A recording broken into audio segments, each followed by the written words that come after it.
नमस्कार मंडळी, एक छानसा अजून एक व्हिडिओ मी तुमच्यासोबत शेअर करत आहे. मकर संक्रांत हळदी कुंकू सजावटीचा.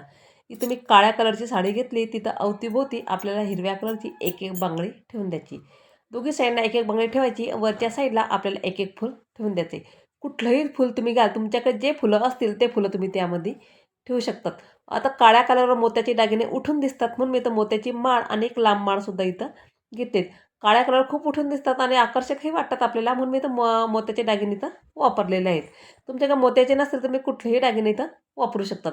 वर पुन्हा आपल्याला थोडंसं एक गळ्यातलं घालून घेतलं आहे मी नेकलेस टाईप, आणि तिथं आपल्याला अवतीभोवती कानातले आणि नथ ठेवायची आहेत. खूप सुंदर आणि छान पद्धतीचं सजावट आहे, की सहज कोणीही करू शकेल. आता जिथं खाली आहेत साडी ठेवलेली, तिथं आपल्याला गुलाबाच्या पाकळ्या ठेवायच्या आहेत. गुलाबाच्या पाकळ्या ठेवा किंवा झेंडूच्या फुलाच्या पाकळ्या ठेवा. कुठल्याही पाकळ्या तुम्ही तिथं ठेवू शकतात. साईडला एक एक गुलाबाचं फुल मी इथं ठेवलेत, म्हणजे खूप छान दिसतं तसं.